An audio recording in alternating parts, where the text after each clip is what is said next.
कि वो जो लास्ट वीडियो में मैंने बताया जो सिविल रिवीजन में ड्राफ्ट कर रहा था, मैंने आपसे उसके फैक्ट्स काफ़ी हद तक शेयर किए कि किस तरह नीचे ट्रायल कोर्ट में मामला हुआ। मैं एक उसका क्विक ओवरव्यू भी आपको दे देता हूँ, just for the sake of understanding कि हमने बेसिकली वहाँ पे किया क्या और किस तरीके से वो जो है वो हमने उसको लेके चलते होते हैं मामलात को। ये बेसिकली जी ये जो मैंने आपको बता रहा था मामला, ये है एग्रीमेंट टू सेल के बारे में, जिसमें बयाना जमा करा चुके हैं। जो बायर है वो 15 लाख रुपया बयाना सेलर को जमा करा चुका है एक ज़मीन के एवज़, और वो बाकी 30,50,000 रुपया जो है वो बयाना रहता है। जो बाकी टोटल अमाउंट कंसिडरेशन रहती है, जो 30/3/2020 का एग्रीमेंट है जिसके तहत इन्होंने ये वो सारा मामला किया था। और फिर जो डेट कॉन्ट्रैक्ट में लिखी थी ऑफ फाइनलाइजेशन ऑफ एक्चुअलाइजेशन, वो वाली डेट गुजर चुकी थी। उसके बाद स्पेसिफिक परफॉर्मेंस का दावा जो है वो बायर ने किया कि जी मैं बाकी पैसे जमा कराना चाहता हूँ, तो काइंडली इसको इन्फोर्स करें। और सेलर ने ये बात कैंसिलेशन का दावा कर दिया क्रॉस सूट में कि जी सिविल कोर्ट में कि जी मैं ये चीज़ कैंसिल करना चाहती हूँ क्योंकि टाइम गुजर चुका है और मैं अपनी ज़मीन अब किसी और को बेचना चाह रही हूँ, मैं इनको नहीं बेचना चाह रही। और ये जो है वो फिर वो एम्पल बेसिकली ये जो है ये वो सिविल कोर्ट में दावा था जो फाइल हुआ, जिसमें जो है वो जो बायर है उसने कहा जी हमने 15 लाख बयान दे दिए, बाकी पैसे भी आप जमा कराना चाह रहे हैं तो काइंडली हमें अपॉर्चुनिटी प्रोवाइड की जाए। तो ये एक्सेप्ट हुआ, कोर्ट ने अपॉर्चुनिटी प्रोवाइड की, बहुत ज़्यादा मुतअद्दिद बार इनको फाइनल अपॉर्चुनिटीज़ 4 दफ़ा दी। और फिर फाइनली जो है वो इसका जो ऑर्डर है वो उन्होंने 3/2/2021 को ये जो है स्पेसिफिक फॉर्म का दावा खारिज कर दिया, क्योंकि उन्होंने कहा कि आप अपनी बाकी फ़ी 2017 SCMR की जजमेंट है जो मैंने डिस्कस की, उन्होंने साइड करके कहा कोर्ट ने कि आप बाकी पैसे जो आपने डिपॉजिट नहीं कराए अदालत में ट्रेजरी में, इसलिए वो आपका ये मामला आपकी इंटेंशन शो नहीं होती कि आप असल में इसको पे करना चाह रहे हैं, सिर्फ आप लिंगर ऑन करें। उन्होंने दावा खारिज कर दिया। मीनवाइल यहाँ पे सिविल कोर्ट में ही जो हमारी बायर जो सेलर थी उसने इस टाइटल के साथ जो है वो सूट फॉर कैंसिलेशन कर दिया, ये कैंसिलेशन का दावा कर दिया जो था, जिसका टाइटल था दावा दखलियाबी बाद मनसूखी दस्तावेज़ात इकरारनामा मुआहदा 30/3/2020 का कैंसिलेशन। उन्होंने कहा जी मैं पैसे लेना चाह रही थी, मेरे को बार बार इनको रीच किया, इन्होंने पैसे नहीं दिए, अब मैं ये जो है प्रॉपर्टी को सेल करना नहीं चाहती, और जो 15 लाख है वो इनका जब्त हो चुका है। ये कैंसिलेशन का दावा उनका चला, और जो है वो ये अभी जो है वो ऑन इन प्रोसेस है। इसमें मुतअद्दिद एप्लीकेशन हुई, तमाम मामला चले। फिर वो जो नीचे खारिज हुआ था स्पेसिफिक परफॉर्मेंस का दावा, उसके अगेंस्ट जो सेलर हैं, जो बायर बहावल इस्लाम वगैरह, ये लोग आगे जी एडिशनल सेशन जज के पास, ट्रायल एपलेट कोर्ट के पास, एपलेट ट्रायल कोर्ट के पास आगे, लोअर एपलेट ट्रायल कोर्ट के पास आगे, उन्होंने कहा जी कि हमें अपॉर्चुनिटी प्रोवाइड की जाए, जिसके एवज डिक्री शीट बनी और जजमेंट हुई। दो जज 5/4/2021 की जजमेंट हुई, जिसमें जज ने कहा कि हम लोग, क्योंकि आपको एम्पल अपॉर्चुनिटी ट्रायल कोर्ट ने प्रोवाइड की थी, आपने पैसे नहीं दिए, तो अब 2020 की भी एक जजमेंट आ चुकी है जिसमें कह दिया हुआ कि अगर आपका जो बायर है वो रिमेनिंग अमाउंट पे नहीं करता अदालत की पहली पेशी में, तो उसको 1-2 अपॉर्चुनिटीज़ के अलावा और कुछ नहीं दिया जा सकता। तो उन्होंने ये जो इसकी अपील है एडिशनल ने वो भी खारिज कर दी। अब भी क्लाइंट जो है ये मेरे पास आए हैं और आके ये बताना चाह रहे हैं, मैंने जजमेंट में बड़ी इंपॉर्टेंट पिछली वीडियो में डिस्कस की थी, वो आप वहाँ से देख लेंगे।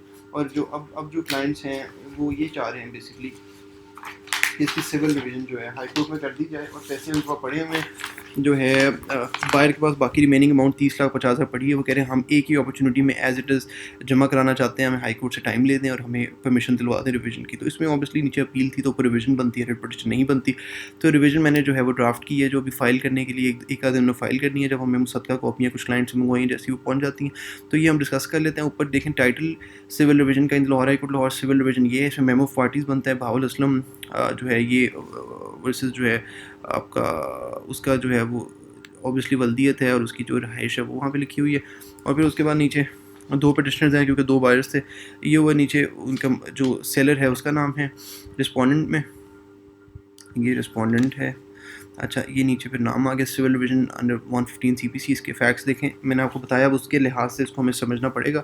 द इंस्टेंट कि मैं भी इसकी रिवीजन करना चाह रहा था कि ताकि जब भी जैसी फाइल हो इसमें आर्गूमेंट्स वगैरह में आसानी हो सके। द इंस्टेंट्स क्योंकि अब 2020 की 17 की जजमेंट्स काफ़ी आ चुकी हैं, कोशिश करूँगा कि जो इसकी तोड़ है जजमेंट 2020 2017 SCMR 2022 ये 2022 ये जो है इसका तोड़ मैं ढूंढूँ, ये लॉ साइट में ढूंढ लूँगा। मैं आपको उम्मीद है कि मैं आपको उसमें अपने साथ लेके चलूँ, क्योंकि इसमें इन्होंने काफ़ी ज़्यादा जो है बीच में मसला आ गया एग्रीमेंट टू सेल में, वो कहते हैं ऑस्टेंसिबल जो अमाउंट होती है आपकी रिमेनिंग अमाउंट है वो आपने एज सून एज पॉसिबल जमा करानी है। नीचे काफ़ी चांसेस मिले मेरे क्लाइंट को, लेकिन वो नहीं करा सका due to some reasons. Corona आ गया बीच में, कारोबार में नुकसान हो गया, वो चाह रहे हमें एक चांस दिलवा दिया जाए, तो उसका तोड़ भी ढूंढना है। एनीवेज जो मैंने ड्राफ्ट की है उसमें यह है, the instant civil division is being filed by the petitioner plaintiff against the judgement and decree dated 5/4। देखिए जजमेंट एंड डिक्री लिखना बहुत ज़रूरी है, कोई डिक्री शीट भी बनी है 5/4/2021 पास बाय लर्नड एडिशनल डिस्ट्रिक्ट जज, इसमें जज का नाम नहीं लिखते, मैं तो कभी नहीं लिखता है, खैर कई भाई लिखते भी हैं। एनीवेज आपने खुद देखना है, Jaranwala in which the learned lower appellate court, इसको लोअर एपलेट कोर्ट कहते हैं, dismiss the appeal of the present petitioner against the order pass by the learned civil जज ऑन 2-3 किस copy of the appeal and judgment and decree. ये judgment appeal है, judgment decree dated 5/4/21 and 2-3/21 are attached as annexure A and A one. इसके annexures बना दिए। 2 that a petitioner plaintiff filed a suit for possession through agreement to sell dated 30/2020। ये facts सारे पहले आपसे discuss हो चुके हैं। Along with permanent injunction on 5/9/2020 respondent filed the written statements before the learned trial court, and thereafter the learned civil judge was pleased to dismiss the suit of the petitioners. The respondent had filed a suit for cancellation of agreement to sell on 27/8/2020, which next date of hearing is set for 21/4/2020. इसमें भी hearing है suit for cancellation में. The suit for cancellation shows the intention of the respondent to run away from the decided contract. Suit for cancellation is attached here as Annexure B. Annexures हमेशा ABC में होते हैं. चौथा point that the impugned judgment decree of the both the lower courts are absolutely illegal and lawful against the law and facts available on the record, arbitrary without any legal sanctity. ये थोड़ा सा इसको आप समझे stretch किया मामले को। फिर ग्राउंड्स में आ गया a the impugned judgment decree dated 5/4/21 है। 2 इम्प्यून जजमेंट्स है इसमें, 5/4/21 की जो अपील वाली और जो ओरिजिनल है ट्रायल कोर्ट की वो भी। एडिशनल डिस्ट्रिक्ट जज Jaranwala and order dated 2-3/21 pass by, उसमें ऑर्डर था तो नीचे सिविल जज में ये लिखना है, और ऊपर जो है जजमेंट एंड डिक्री है क्योंकि डिक्री शीट ऊपर बनी है, मैंने आपको दिखाई 5/4/21 में। तो ये है जी लर्न सिविल जज are against the law and facts of the case and the present petitioners plaintiffs are assailing both the judgment and decree as well as order of the trial court through the civil division, that both the courts below while passing judgment and decrees have misinterpreted the relevant law to the facts of the case. इसमें facts आपको पता है revision में facts आप नहीं ला सकते anyways, but you can also you can only fight upon the relevant laws if anyone has conducted, any lower court has conducted any kind of illegality irregularity, तो उस पर आप रिविजन में आते हैं तो facts आपको डालने की जरूरत नहीं है। Both the courts below fail to apply the judicial mind of the facts of the case. The impugned judgments and to and decree of both of the courts below are not sustainable in the eye of law and are liable to be set. The impugned judgments and decree ground पे अपने सारे basic grounds होते हैं। Courts below suffer from serious misreading and non-reading of available record and evidence given by the petitioners. Both the impugned judgment and decree of the courts below, जो इसमें मैंने काफ़ी ज़्यादा सोच के बनाया था क्योंकि हमें टाइम चाहिए, काफ़ी ज़रा ड्राफ्टिंग इसमें थोड़ी सी की है ताकि जज को शायद तरसा के में चांस दे दें, वरना लेटेस्ट जजमेंट्स के हिसाब से काफ़ी मुश्किल लगता है। That the courts below have passed the impugned judgments and decrees in slipshod manner, hence the same are liable to be set. The impugned judgments and decree as well as order dated 2-3/21 are erroneous based on Williams conjectures and services. अच्छा ये पूरा लिख दिया कि नीचे law में मसाइल हैं, फैक्ट का कोई मसला, फैक्ट की मिसरीडिंग हुई है। अच्छा अब प्रेयर बहुत इंपॉर्टेंट है, ये प्रेयर आप ज़रूर देखिएगा क्योंकि प्रेयर में जो है मैंने इसमें सबसे ज़्यादा मेहनत होती है और सबसे पहले इसको ड्राफ्ट करना चाहिए।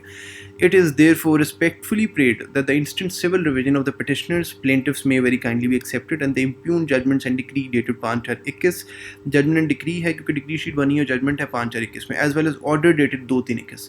अच्छा 2-3/21 का जो ऑर्डर है pass by the learned lower court, ये इसकी रेपिटेशन हुई है क्योंकि ये वाला मैंने अभी देखा था, pass by learned lower appellate court and नीचे एडिशनल की कोर्ट को लोअर एपलेट कोर्ट कहते हैं एंड लर्नड ट्रायल कोर्ट जड़ा वाला फैसलाबाद में may very kindly be set aside and suit for petitioners plaintiffs may very kindly be decreed as prayed in the supreme interest of justice and equity.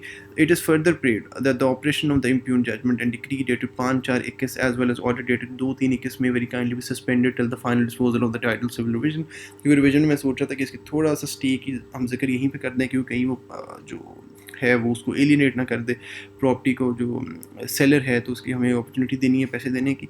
अब ये discretion है जज के पास। अच्छा any other relief with the honourable court deem fit, देखें ऊपर हमने जजमेंट एंड डिक्री लिखा क्योंकि डिक्री ऊपर बनी है, एडिशनल के पास लोअर एपलेट कोर्ट के पास, फिर नीचे उसका ऑर्डर था तो नीचे ऑर्डर भी लिख दिया, वो दोनों को इम्प्यून में बना दिया प्रेयर में, और नीचे भी पटिशनर्स हैं, फिर थ्रू हमारा नाम आ गया।